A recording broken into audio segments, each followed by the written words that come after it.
Welcome back to Straight Up right here at News Talk 93 FM. Just to inform our listeners and viewers on the social media, we had a little issue, so we switched over from TikTok up on the Conrad O'Brien FB page now. So CONRADOBIAN. Of course, we're also, the mainstream radio, News Talk 93 FM, 93.3 and FM band. We're also simulcasting with our friends at Fit FM, Trelawney's Radio. Also, we're up on the Wayne Hall Network over there in Massachusetts, South Florida, and we're also on Caribbean Vibes Radio as well. I gather that the Make We Talk YouTube channel is also carrying our feed as well. So lots of offering there this morning. It's that time of the morning. It's now 12 minutes off. Well, it's 10 minutes off to 10 o'clock right here in the studio. And it's that time of the morning when we stepped into our spotlight segment. And this morning we have none other than opposition spokesman and finance, Mr. Julian Robinson, who is our guest. Of course, you know that Mr. Robinson, he was on his feet in the Parliament on Thursday, where he presented a rafter of issues there, and chief among them was really his growth agenda, because that is where the PNP is saying that, listen, they are coming strong because they need to move Jamaica from a low growth economy, a low tech economy, to a high tech, and from a low growth to a high growth. Without further ado, let me welcome the Member of Parliament for Southeast. Is it Southeast St. Andrew? Southeast St. Andrew. Southeast St. Andrew, and indeed the opposition spokesman and finance. Thanks for coming on, Julian. How are you doing, man? Thank you. Morning, Conrad. Morning to your listeners and your viewers, both in Jamaica and across the world. Indeed, Mr. Robinson. Thanks a lot, and I hail you on their behalf. You know, Mr. Robinson, it is no doubt that this is election 2025. We know that it's a matter of when between now and September the Prime Minister say, listen, let's go to the poll. Prorogue the Parliament and we go to the poll. So all in all, people have been saying for some time now that, listen, the PNP has not been rolling out, how they are going to move the economy forward and so on. But certainly on Thursday, you basically step up to the podium and you gave a lot there. I'm particularly interested, Julian, in your 4 E's, but let's start with you. What was your main aim? What do you want to achieve primarily in your presentation on Thursday? Well, I think the main aim was to show that we have a plan to grow the economy. And I think one is important to look at the performance of the current administration over 9 years in terms of growth. And the reality is that on average, we haven't grown more than 1%. Even if you take out the COVID years, where, we had a worldwide pandemic, but outside of that, we had 4 years leading up to COVID. Since COVID and the recovery, the growth has been anemic. Now, the question is, why did I focus on that? If we don't grow the economy, it means that the government will never have the revenues to make the kinds of investments that you need to improve the quality of life for all the Jamaican people. We need more investments in education, health, public transportation, many areas. But if you don't have growth, then you can't achieve that because you won't have the revenues coming in to sustain that.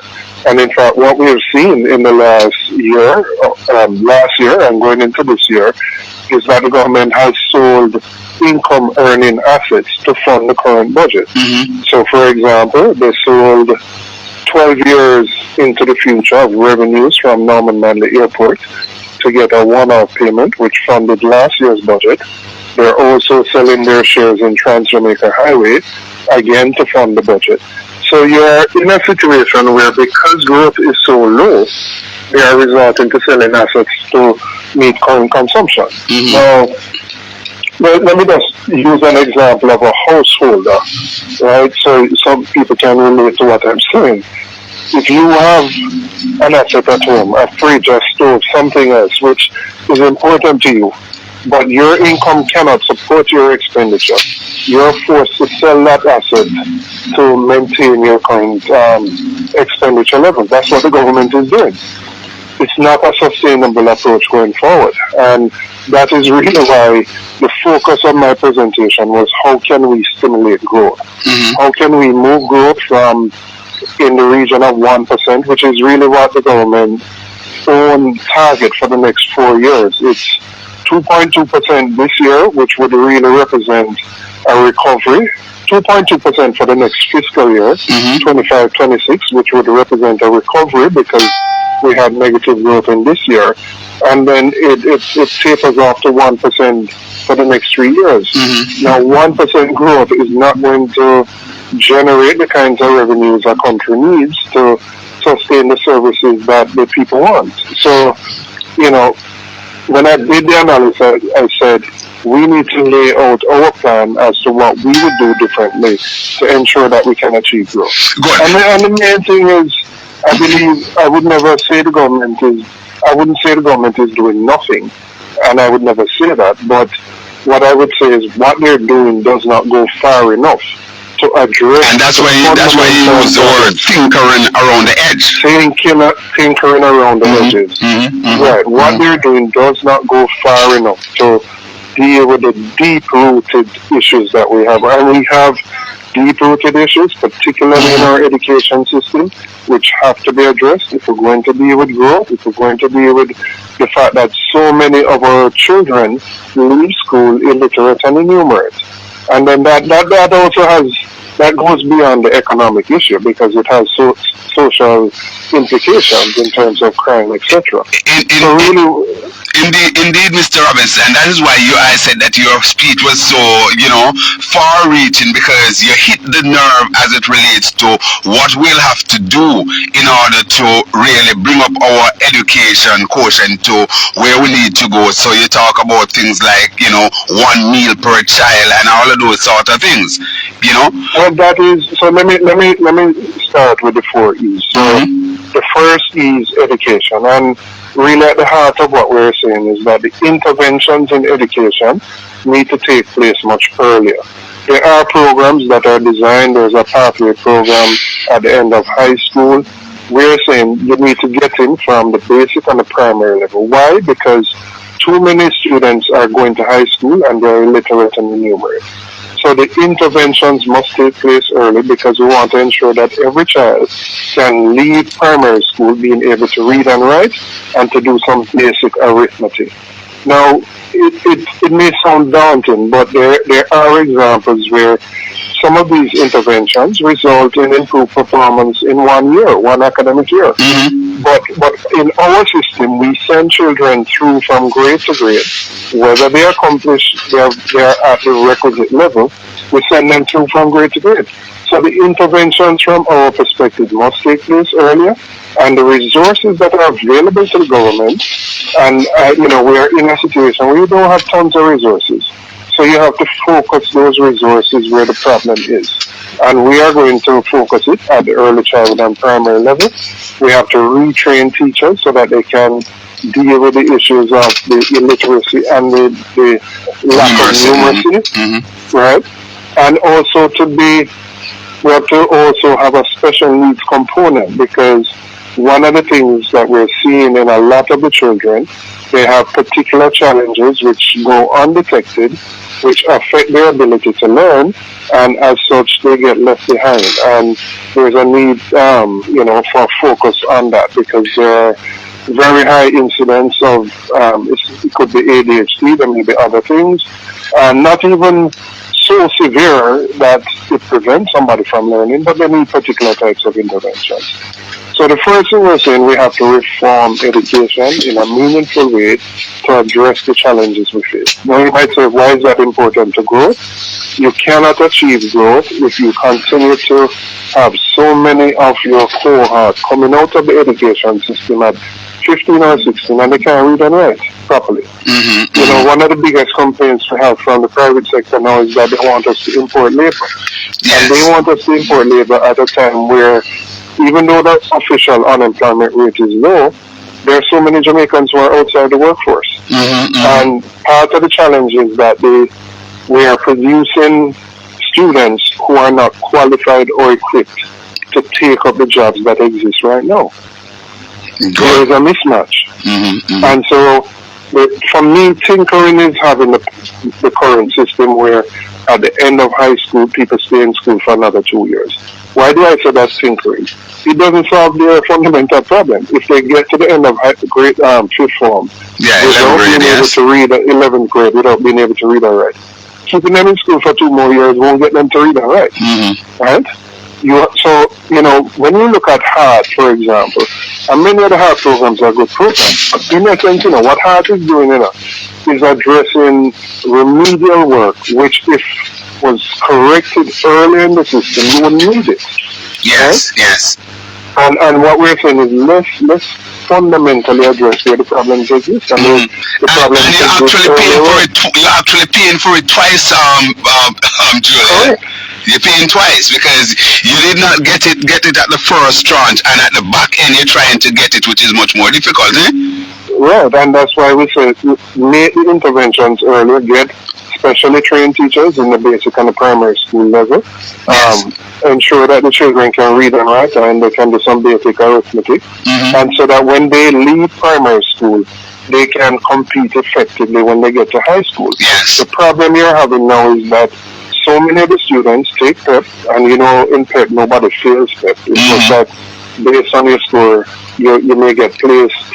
If you get a high score, you may get the school of your choice. If you don't get a high score, you get, you know, a school that is not considered one of the better ones. And the challenge for the teachers at those schools is that when the students come in at grade 7, many of them are reading and writing at the grade 2 or the grade 3 level. And the schools don't have the resources, either teaching resources or otherwise, to address that deficiency. And so what is needed is an earlier intervention to lift those students who are coming through primary school so that they can master the basics. Right now they don't have that. You know, Julian, I chuckle because I encounter students at grade 9 level that when I was a grade 2 or maybe grade 3 student, I would chew them up and basically split them out. I'm just to use a term there. I'm just saying that, listen, that's how bad the thing is. I was at a school in Clarendon, and Thursday or Friday, one of those days, and I was talking to a teacher there, a head of department at the school, and I said, how the school performing? And she said to me that, boy, we're trying our best, you know, but what we get here is just students that are at the remedial level. She said, what happened though? They really try their best, and to her credit, she said that at the end of the day, they work on them, and they get at the end of the day, they get some who still get 5 or 6 subjects, you know, in spite of them getting them at the end. But it's you have to give credit to that teacher, those schools, because in essence, you know, you can only work with, if you want to call it raw material, what you get, right? You can do more than just work with what you get. And the challenge is many of the schools, so the better schools, let me use Campion as an example. To get into Campion, you have to have like a 95% average in PEP, right? So Campion gets the best students, they end up with the best results. And Campion is a solid school, right? The reality is the other schools get students at a much lower level who are not equipped yet for high school, and they have to spend a lot of time just trying to bring those students up to date, but they don't have the resources, the teachers, the remedial work, etc. And really all we are saying is put the resources at the earlier level.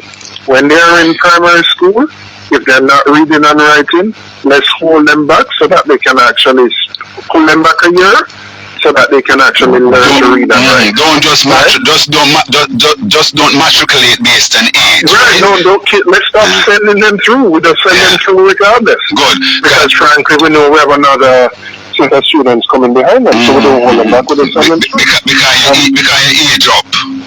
Yeah, you reach a particular age, so you have to go through. And I'm saying, if you look at what we've been doing over time, and I'm not saying it is specific to this administration, but it is over time. The results we have gotten in our education system are poor. Yes. We have maybe, I don't know, 20-30% of the students who do very well. 25-30%. 28% are struggling, and as such, that impacts the quality of the workforce and the kind of society you have. Good. And that is why addressing education reform is so critical to building an economy and achieving economic growth. All right, Julian, we have four other of the E's that we want to get into. Obviously, we have to take it on the other side. So let's just start with energy, the second E. All right. So in energy, and let me just say, we made commitments of ensuring that every child gets 1 meal per day. We know part students get it, but there are a lot more needy students who are not on par, who don't receive it, and it becomes an impediment to school attendance and learning when children are hungry. So that's a commitment we made. On energy, now energy is the lifeblood of any economy, and the cost of energy in Jamaica right now is prohibitively high. It's about US 40 cents per kilowatt hour, which is extremely high. Now, you might ask what impact... Coming from where under your administration, Julian, because this is important that we make we connect the dots, you know. We were in the range of 23 to 26 cents per kilowatt hour. Right?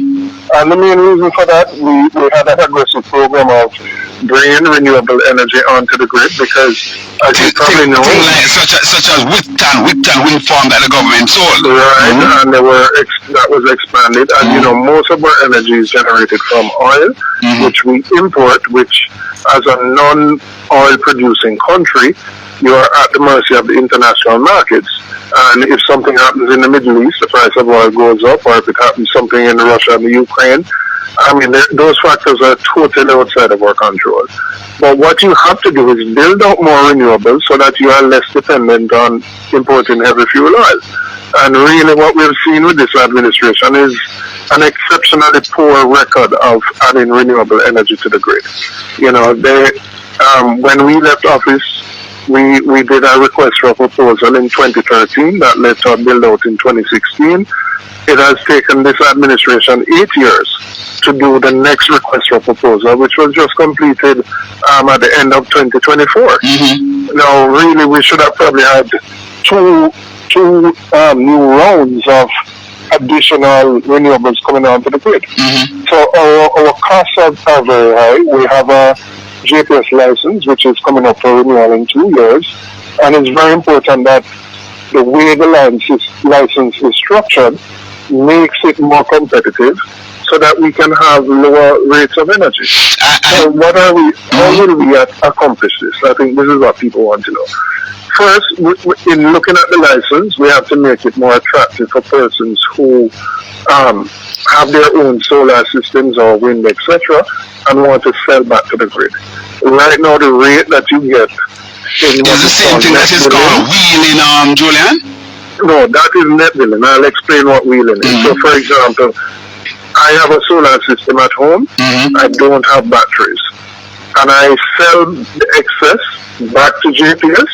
There's a rate that I get, which is deducted from my JPS bill, which is called net billing. Okay.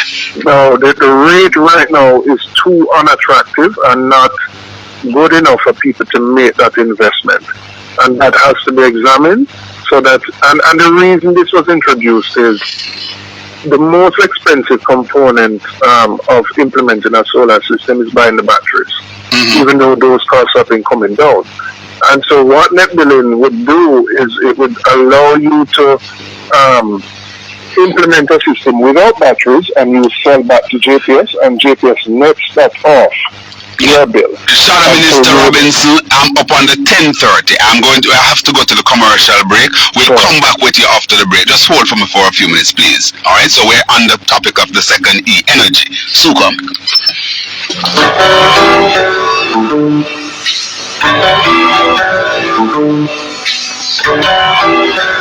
News Talk 93 FM. Heard everywhere. Contact News Talk 93 FM today via phone at 876-927-1660, extension 2475, or 876-427-9955. Email us at newstalk93fmsales@gmail.com. Visit our website at www.newstalk93fm.net. Property owners, pay your property tax arrears now. Visit your nearest tax office, Linstead Old Harbor and Spanish Town. Pay by cash, debit, or credit card, and take your TRN if you're paying by check. Property tax pays for street lights, garbage collection and disposal, parochial road rehabilitation and beautification. Contact your tax office or the St. Catherine Municipal Corporation at 876-984-3111 or 984-3112. Avoid legal actions. Pay your property taxes now. Me will keep Jamaica clean. Me also be keep Jamaica, keep Jamaica, keep Jamaica clean. Keep Jamaica, keep Jamaica, keep Jamaica clean. Our duty to keep our island clean. Mobile to Kingston, sidewalk and beach. Bag it, finish, recycle it, please. Proper garbage disposal, me could do it. Keep Jamaica, keep Jamaica, keep Jamaica clean.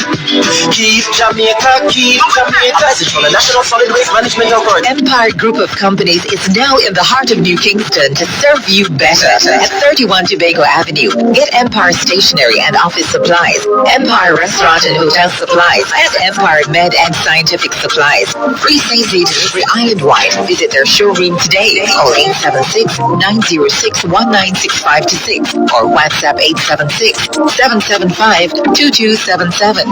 Email empirestationery1@gmail.com. Wellington Dental, where we know a beautiful smile comes. At Wellington Dental, we offer top-of-the-line treatment, ensuring dental care at its best. With 2 general dentists, 2 hygienists, and a pediatric dentist on staff to meet all your needs. Patients can rest assured of that brilliant, confident smile. We offer a family-friendly facility, providing wheelchair access and a children's play area. Wellington Dental, conveniently located at 57 Wellington Street, Spanish Town.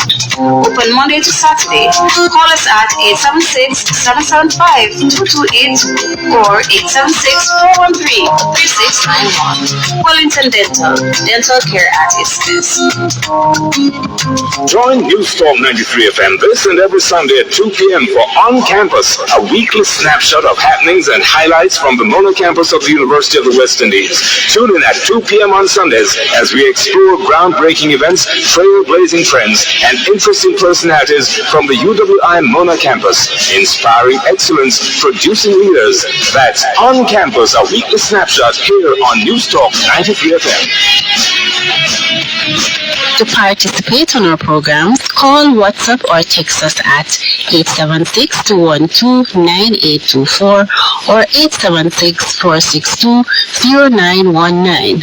And go follow us on Instagram at NewsTalk93FM. The following hour is brought to you by Wellington Dental, 57 Wellington Street, Spanish Town. Wellington Dental, providing dental care at its best.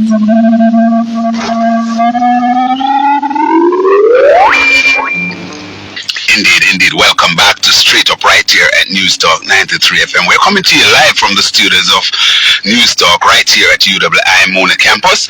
And of course, we're simulcasting with our friends at FitFMJA.com and also Caribbean Vibes Radio and the Wayne Hall Network. We're also up on the Jeffrey Tavares YouTube channel as well. So let's get back to MP and Shadow Minister of Finance, Mr. Julian Robinson of the People's National Party. Mr. Robinson?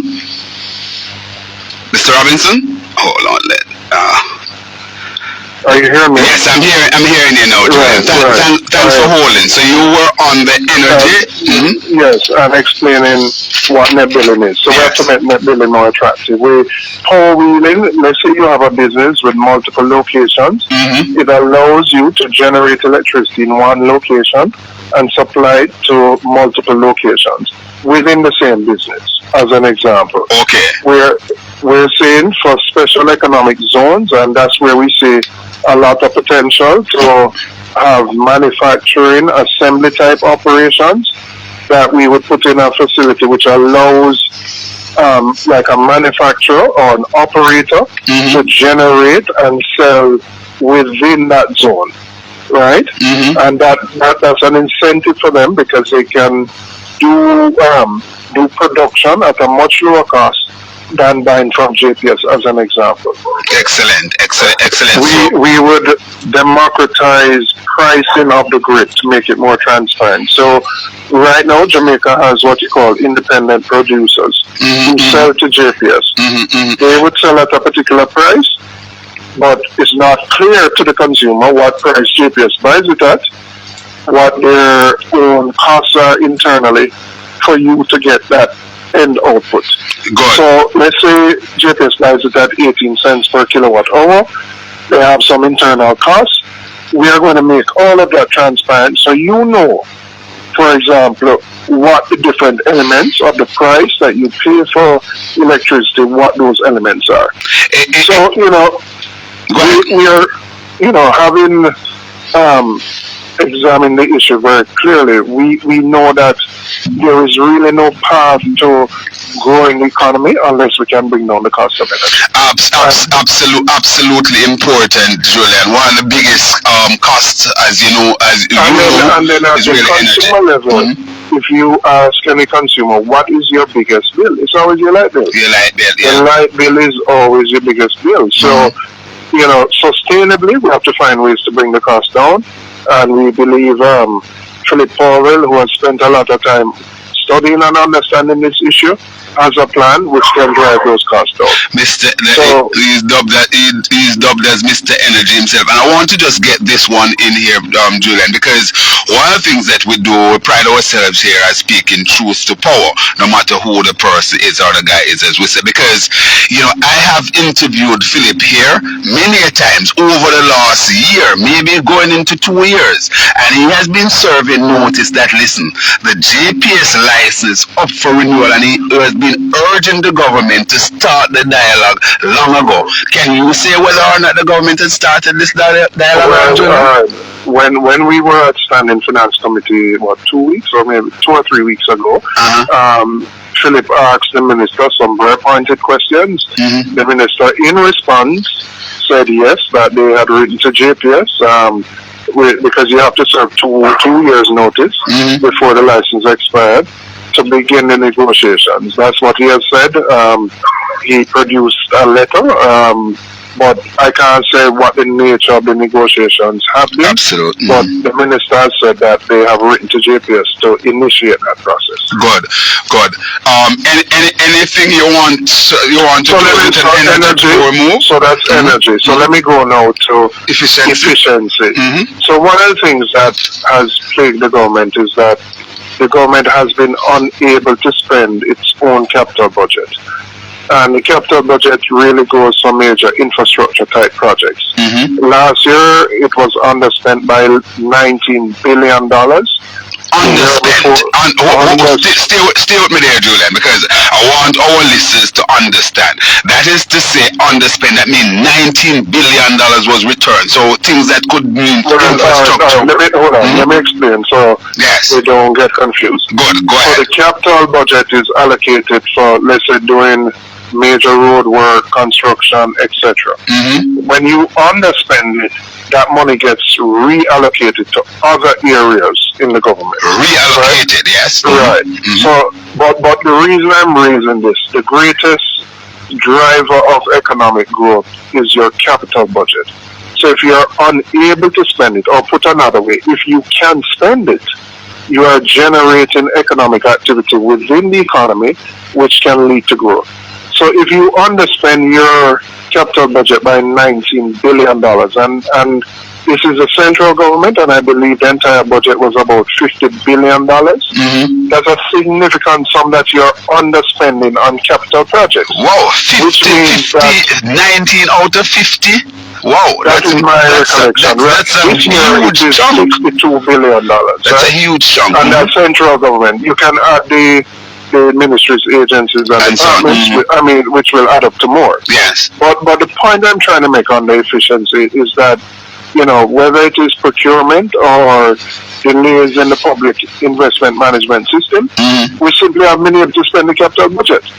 And what we are committed to is looking through the procurement process, looking at the public investment management process, and ensuring that we root out those efficiencies so that we can spend the money that is there, that we can speed up procurement, that we can get projects going much quicker. Because the government by itself is the largest player in the economy. And if the government can't spend its own money because of its own efficiencies, that too is contributing to the low levels of economic growth that we have. Now, we have gone further to look at the private sector, and in particular, the micro, small, and medium-sized enterprises. We have said we are going to waive corporate income tax for the first 3 years of an entity's operations. Now, why are we doing that? We're doing that because, one, Jamaica has a large percentage of Jamaica's economy is informal. It's informal mainly because people don't want to pay taxes. So they stay off the grid. Yes. We want people to come into the system. Why? Because as a business grows and develops, if it's not formal, you won't be able to access money from the bank or from any formal channel. Now, what we are saying to these new MSMEs is go there, grow your business, earn your money, sell your services, and you don't have to worry about the corporate income tax for the first 3 years. You're still contributing in it because you are generating economic activity. You're going to have to deal with GCC. You're consuming goods and services, so you are still contributing to growth. But we want you to come into the formal system, and we would say for the first 3 years, no income tax. So that's an incentive to come into the system, and you don't have to worry about that. And from our perspective, when you think about businesses, many businesses don't generate large profits in their first 3 years of operation. In fact, many of them don't. But really, this is a way to encourage you to come into the formal system. Excellent. We're also going to reform how the Development Bank of Jamaica operates. One of the things we have noticed over the years is that funds that are allocated to the DBJ have to be set back, meaning that they cannot be spent because the entities and the companies that are to access the funds can't access it for a number of reasons. Normally, it's the very difficult bureaucratic process to access it, but in many cases, the way the loan is structured, a business, an MSME, for example, if they're borrowing $10 million, would have to find $500,000-$600,000 up front for different fees. You have commitment fees, you have other charges. What we are going to do is restructure the loan to say those charges should come at the back end. So you would add it to the loan amount. Because frankly, if somebody can find $600,000-$700,000 up front to borrow $10 million, if you can find that money, you probably don't need to borrow the $10 million. The reason you're borrowing the money is because you need to grow your business or expand it, and you don't have the cash to do it. So instead of demanding that money up front, it would be rolled up into the loan period would be extended, and then the business would have a longer period to pay it off without having to find anything up front. That has been one of the biggest complaints from the MSMEs, why they do not take up more of the loan facilities through the Development Bank of Jamaica. Indeed, Mr. Robbins, it sounds like you're really going for growth. Sounds like you're basically look at this issue in opposition. You have sat down, you have looked at the critical areas and so on, and you're going for growth. We have been engaging with the stakeholders. Very importantly, I mean, the things we're proposing are not just our own ideas. We have spoken to the players in the market to understand what are the things that are impediments for them. So another one that we hasn't got the level of attention that I would like, we are saying to companies that if you upskill your workforce, the people who work with you, if you invest in training and making them more proficient, more skilled, we will match dollar for dollar what you spend on upskilling your labor. And people might ask, where will the money come from? Right now, businesses pay payroll tax to HART to fund a number of the training programs. Many of them complain that the programs offered by HART are not necessarily geared to their own businesses. And you can understand why, right? Because HART can't have 1,000 tailored programs, right? For it to make sense, HART has to have some general programs. And in many cases, the HART programs tend to be focused on dealing with those people who come out of the education system without the skills, and you are providing remedial training. What we are saying to those businesses, we are saying if you spend $1, we will match it with $1. And that will come out of the HEART fund as well. So it's not new money that's being allocated, it's actually some of the same money that you are contributing to HEART, which will now go into your specific training because you're upskilling your labor force. Now, why is that important for economic growth? The reality is that if your workforce is more productive, more skilled, you can increase your productivity, sell more goods and services, earn more money, which ultimately lifts the economy as a whole. So what we are trying to do is encourage those businesses to upskill their labor so that they can become more efficient and more productive. I must tell you, Mr. Robbins, that on Saturday, I was with a gentleman in Manchester, and he was absolutely excited. He operates a machine shop, engineering sort of business and so on, and he was ecstatic because he listened to you and he heard you mention this, and certainly at the moment, he is engaged in that, in some of that, and that is coming out of his own pocket, so to speak, his own thing. So very, very interesting and exciting. I think I might know who you refer to. I visited that place, and he does some very high-tech operations. Absolute. And he has to spend a lot of time training persons. So I think I know who you're talking about. On the main road. All right. You're so let me go to the fourth E, which is the emerging economies. Yes. Really, we're looking at the cultural and the creative industries. You might ask why, because if you ask people if you go to Japan or China and you say Jamaica, some people are going to say Usain Bolt, some people are going to say Bob Marley, right? Older people might say Bob Marley, younger people might say Usain Bolt. And some might say Michael Manley. And some might say Michael Manley too. The reality is that our cultural and creative industries have been positive defining features for the country. They have put us on the world map. They have made us punch way above our weight. But those industries tend to operate informally below the radar. Yes. But there is a lot of, absolutely talented persons who need support to grow their businesses. We have said we are going to establish a $1 billion fund for the creative and cultural industry, which would impact musicians, playwrights, potters, painters, graphic designers, the full gamut of persons, and there are about 29 different categories who operate within that space. And we're saying, let's say you have a business plan that you can grow your business. This would support that to expand your business. You want to build out an entertainment zone or a center. This is something that would support that. So we are putting in place a mechanism for persons who want to access funding for their businesses, particularly in this area, and we would provide not just the finances, but the technical support to guide them along the way. Because, in this area you find very talented persons, but they're not necessarily business savvy, and they need that support. So those are the 4 E's that we focused on, which we believe are critical to generating export-led growth. And we say export-led because, quite frankly, that's the only way you can sustainably grow the economy, is to identify those industries that you have a competitive advantage in and where you can earn foreign exchange. As you know, we spend a lot importing things into the country.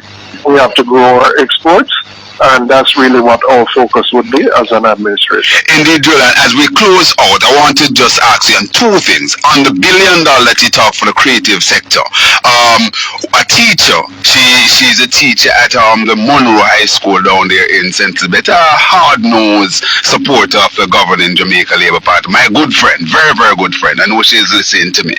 And she was basically, she had concern, she expressed a concern, and she asked me to put it to you about the TikTok aspect of what you mentioned there in I think people have either deliberately or not misrepresented it to come across that we're only dealing with TikTokers. Not at all. As I said, it's a full gamut from as a matter of fact, you mentioned 27. You mentioned 27 areas. Yeah, there are 27 different categories. So I think, unfortunately, some persons have been deliberately skewing this thing to say, oh, we're creating a fund for TikTok. And far from it. All right. It's for the full gamut of persons who are in the cultural and creative industry. Good. Time is up on me, so give me a quick short period on this, Julian. I spoke to Dayton Campbell, your General Secretary and spokesman on agriculture. He said on a political platform that about 35% of the agri-parks, that's all is under cultivation at the moment. I reached out to Minister Green a few weeks ago. He said he would join me here. Of course, he hasn't. What's the major concern with, for example, we have just 35% of our agri-parks under cultivation, and would Dayton would speak to it in a fulsome way in terms of his portfolio. But looking at it, what can you say on that? The three things we said about agriculture. One, that there has to be a greater investment in research and development so that we can provide greater support to farmers about what they need to cultivate, when, the techniques, so they can improve their own productivity. That's number one. Second, irrigation. The government is doing stuff with irrigation, Essex Valley, etc. But right now, only 18% of agricultural lands have access to irrigation, which impacts the ability of a farmer to farm throughout the year. We have to improve that, get that number up, so that more farmers can use irrigation. So you can farm for 12 months of the year and not depend on rain. And we have fluctuations in the seasons when we have rain and when we have droughts. And the third thing is access to funding. Small farmers particularly need access to funding to buy better tools, buy better equipment so they can improve their productivity. Right now it is too difficult. So those are the three things I spoke about that our focus would be in agriculture, because agriculture is one of the key pillars of economic growth. If you take our tourism industry, where we spend about $1.5 to $1.8 billion a year importing food into the country. We have to find more ways to produce those things locally for the tourism market, but also for the export market. But the farmers need greater support, and it's critical that the government plays a role in providing that support. So agriculture is absolutely a key pillar of our economic growth. Good. Your party president and opposition leader, Mark Jefferson Golden, Marky G, will be on his feet tomorrow. Can we expect a continuum from where you left off in terms of continuing to flesh out the agenda going into the election? Yeah, I mean, there are areas I didn't cover on housing, on the whole national security and safety.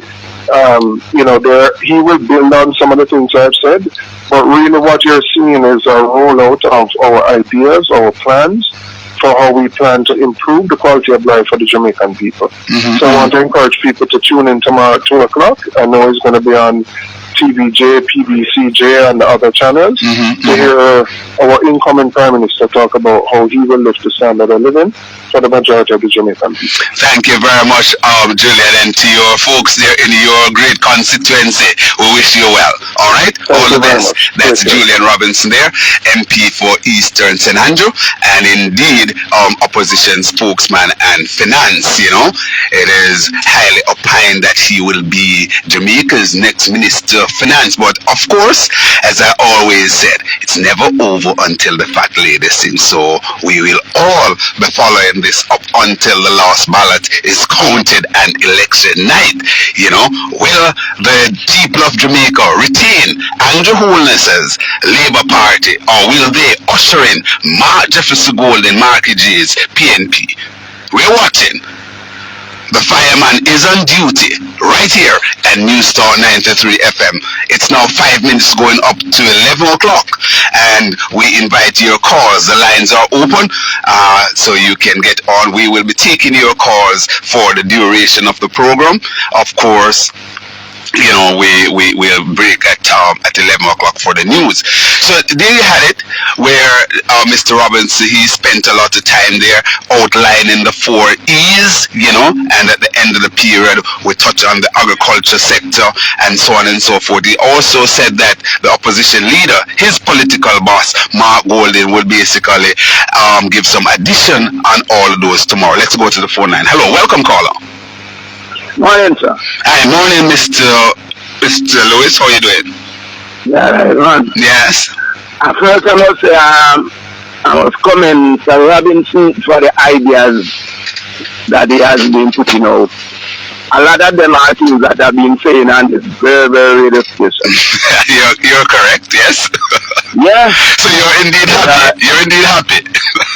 Yeah, man, because you see, some of we don't have no common sense, and some of we don't know, say, we must talk to the man on the ground. Yes. Get their ideas. Because they are really our servant, you know, but others look on it the other way around. You know. Yes. So his ideas are some very good one. If you shall always start the class, you know, things like those, more training, you know, all of those are very, very good ideas. The irrigation. Yes. And, you know, because without water we can't do proper farming, and the man we are cultivating on the hillside, the soil is shallow. Yes. In good land, you know, with water. Yeah, man. I'm indeed happy, Mr. Lewis, and what I see, you know, coming through is really and truly where the PNP is saying to Jamaica, here we are ready. They are ready for government, and they are basically putting out their agenda. Of course, some people say, boy, you know, why you was calling for it, but certainly timing is everything. Timing is everything, and I think it's coming to, we have seen where the rollout is taking place now. Well, yeah, they put it through, you know, because if I was running in Northwest, what I'll be doing, you know, is employing some people to go around and listen with the people in the area. Why you no problem? That's Northwest Clarendon, for example. That's where Mr. Hazard is running. Yeah, man, go around. For water, make we see if we can identify some springs.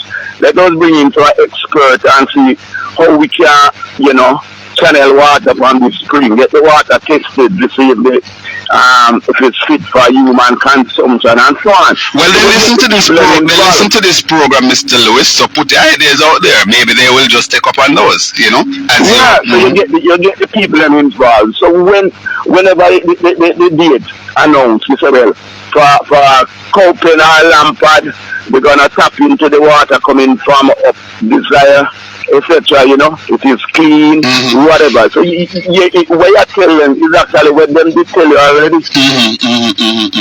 But these guys not doing anything. You only see them at funeral, or you see them at some big occasions. Nothing. All right, well.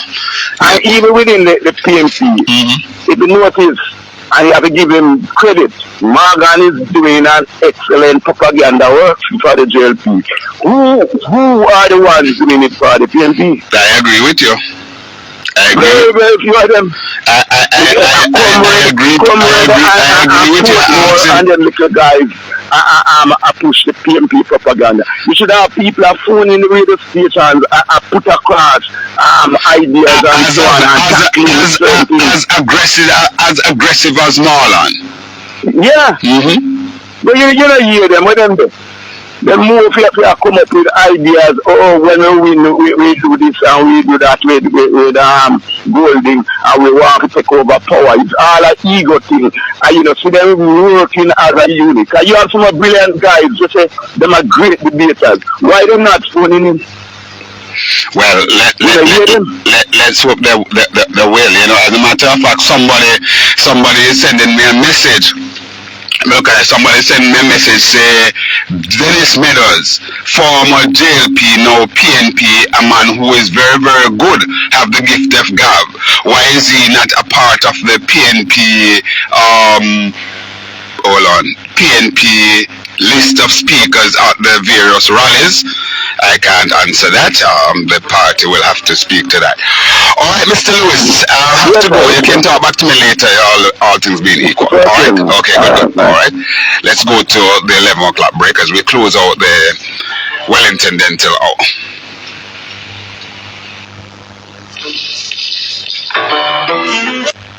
The preceding hour was brought to you by Wellington Dental, 57 Wellington Street, Spanish Town. Wellington Dental, providing dental care at its best.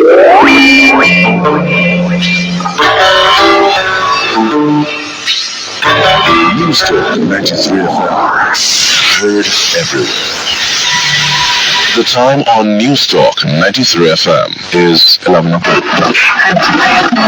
Contact News Talk 93 FM today via phone at 876-927-1660, extension 2475, or 876-427-9955. Email us at newstalk93fmsales@gmail.com. Visit our website at www.newstalk93fm.net. Public media counts on your support to ensure that the reporting and programs you depend on thrive. Make a recurring donation today to get special access to more than 20 NPR podcasts. Perks like sponsor-free listening, bonus episodes, early access, and more. So start supporting what you love today at plus.npr.org. Live from NPR News in Washington, I'm Corva Coleman. The ACLU and other groups are suing the Trump administration. President Trump invoked a rarely used wartime power to deport 250 migrants to El Salvador over the weekend. A federal judge had verbally told the administration to turn the deportation flights around, but that didn't happen. The actions appear to move the Trump White House closer to a powerful decision moment with the federal judiciary. The U.S. judiciary is a separate and co-equal branch of government with the U.S. presidency. But President Trump's border czar, Tom Homan, says he does not have to listen to federal judges about detaining migrants. We're not stopping. I don't care what the judges think. I don't care what the left thinks. We're coming. He spoke to Fox News.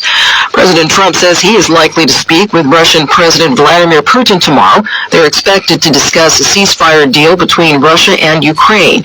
Ukraine has accepted a plan for a 30-day ceasefire, but Putin has set conditions.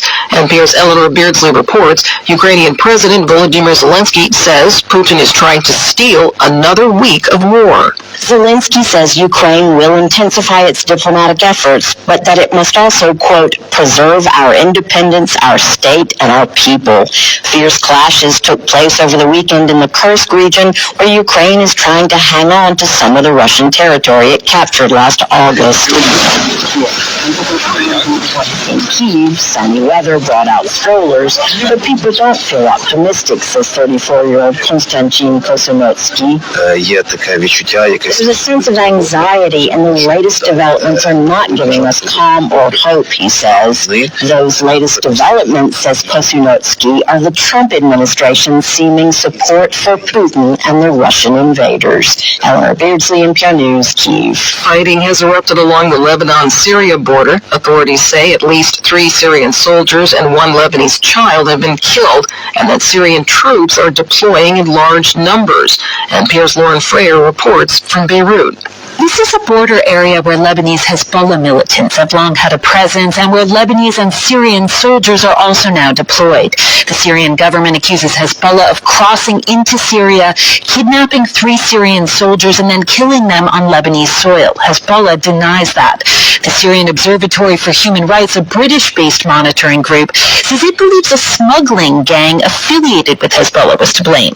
A local mayor tells NPR a child was killed and homes damaged by subsequent shelling in his Lebanese village.